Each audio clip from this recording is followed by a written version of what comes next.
Muito bom dia, aqui quem fala é Marcelo, sou professor da rede municipal, já estou na educação mais ou menos uns 23 anos, na educação pública municipal e também fui professor da rede estadual.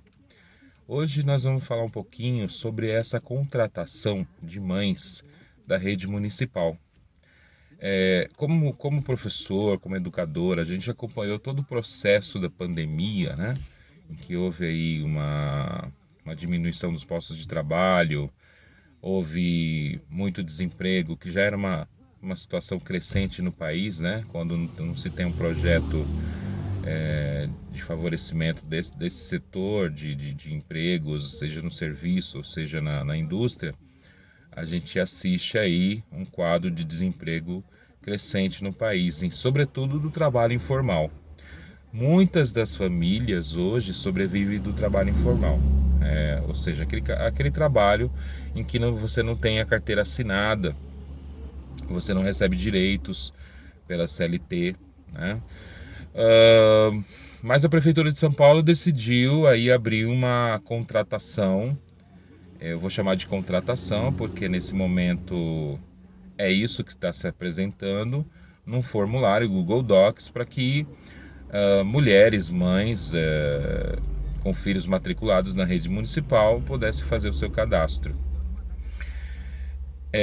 Essa contratação ela parte do pressuposto de que a escola precisa de apoio, né? Então é colocado lá que essas mães elas vão de certa forma compor um apoio, né, nos protocolos de saúde da Covid-19, no retorno das aulas presenciais.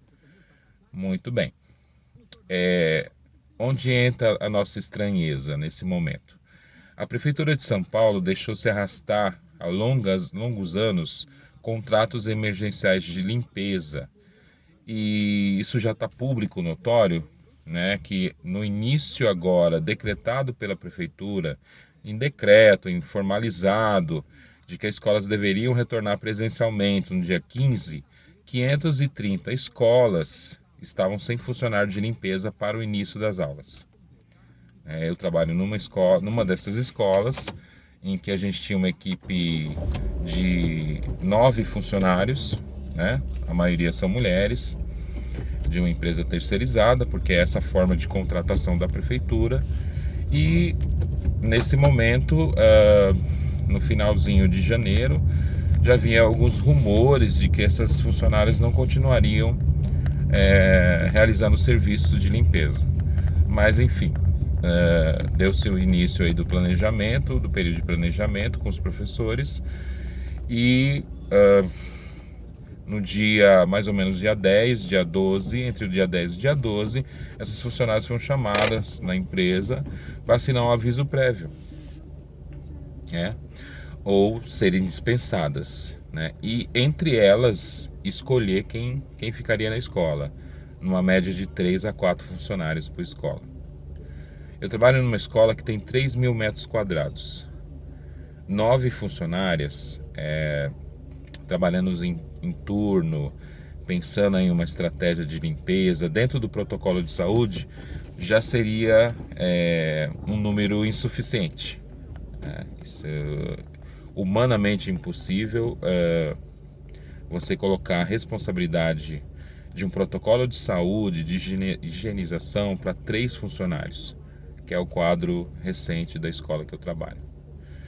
Então é uma situação um tanto estranha e tem caráter sim de denúncia, né, seja para o setor do Ministério Público ou mesmo a Secretaria de Trabalho, porque você troca esse quadro de limpeza, uma empresa terceirizada, em que as funcionárias já tinham um treinamento ou uma orientação, para um quadro de 3 mães por escola que vão chegar num contexto de Covid-19, não tem nenhuma formação e não houve uma comunicação prévia ou uma orientação prévia de como a gestão escolar vai trabalhar com essas pessoas na escola. Então, e nem se a gestão escolar terá ou não vamos dizer assim, gerência, né, sobre essa contratação, porque a contratação ela está acontecendo via formulário diretamente com a prefeitura. Lá no formulário diz que a mãe vai receber uma bolsa auxílio de 1.100 reais, alguma coisa assim. E essa bolsa auxílio a gente sabe que pode ser cortada de uma hora para outra, né? Algumas mães vêm perguntando, né, no Facebook da escola, como é que é isso. Enfim, nós na escola, e desde o início da pandemia, tem acontecido muito isso, né? A gestão pública municipal, né, o ex-secretário de Educação, Bruno Caetano, Bruno Covas, né, que foi reeleito aí pela população de São Paulo, vem dando notícias, né, na rede de televisão. Na escola não chega essas informações, não é discutido isso com as equipes gestoras de escola, e sabemos classicamente que essas pessoas estarão correndo riscos, né? Fora a questão do preparo. Eu fico imaginando aí uma situação de uma criança que não quer colocar máscara, uma criança que vai retirar a máscara ali no contexto escolar, e essa pessoa tem que ter uma certa paciência, primordial, como nós professores adquirimos aí ao longo dos anos, para lidar com situações que são corriqueiras na escola. Aferir temperatura, enfim, com o aparelhinho você afere a temperatura. Mas o problema maior é esse contato humano e, vamos dizer, de forma precária, essa intenção do poder público de se aproveitar de uma situação econômica das famílias, uma situação de desespero, em que você desemprega 9 funcionários de limpeza, coloca eles na rua, são 9 famílias sem renda, porque a maioria das funcionárias de limpeza eram arrimo de família. São mães solteiras, são mães que têm filhos e têm aluguel, enfim, tem sua vida para tocar, que agora estão desempregadas. E aí a Prefeitura de São Paulo, a cidade mais rica do país, decide inventar um programa de trabalho que eu chamaria de programa de escravidão. Então a situação é muito séria, cabe denúncia, cabe que as pessoas façam uma reflexão. É óbvio, se há uma oportunidade de trabalho, as pessoas não vão recusar, porque a situação da fome, né, que é uma situação no país que estava um pouco mais resolvida há alguns anos, ela já se avoluma, né, nesse contexto todo. A gente acompanhou aí na pandemia as doações que nós educadores, movimentos sociais, né, organizações da sociedade civil fizeram, e acompanhando as comunidades, a situação das famílias. Então a situação é se aproveitar de uma situação de desespero das famílias. Então de certa forma é absurdo pensar nessa situação. Num outro contexto, vamos dizer assim, é óbvio, é plausível que essas famílias venham a compor um trabalho com a escola, mas não dessa forma, não ludibriando as pessoas, enganando as pessoas. No desespero as pessoas estão preenchendo esse cadastro, né? Mas não sabem quais são as consequências. Se uma dessas mães contrair Covid, ela não tem nenhuma assistência da prefeitura, ela não é funcionária direta da rede municipal, ela não vai ter direito ao servidor público municipal.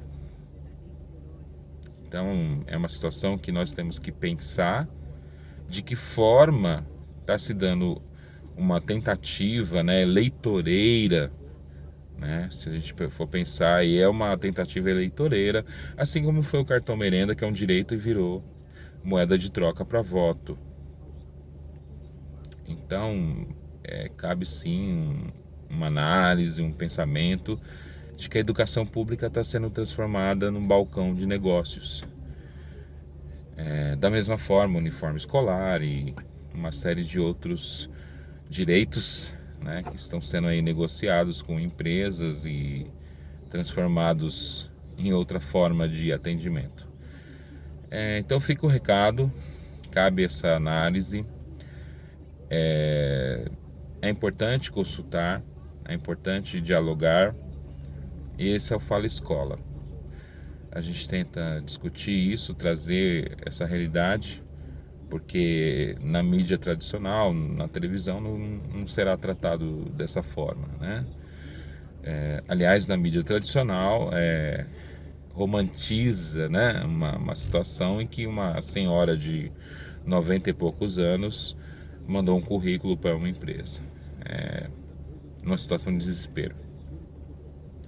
Essa é a narrativa que a mídia tradicional e os grandes veículos de comunicação fazem e vendem para a população desde a questão da reforma trabalhista até hoje, né?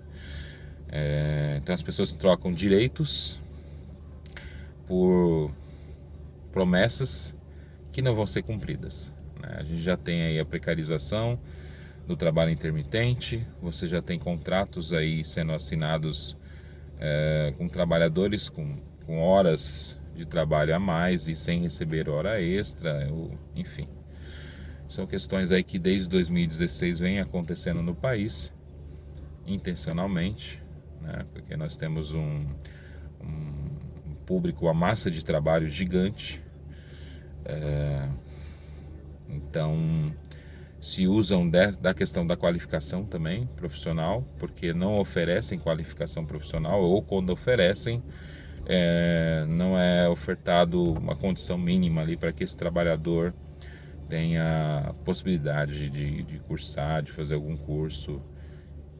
Muitos, de certa forma, começam e desistem, mas é uma situação complicada no país que a gente merece aí nossa atenção.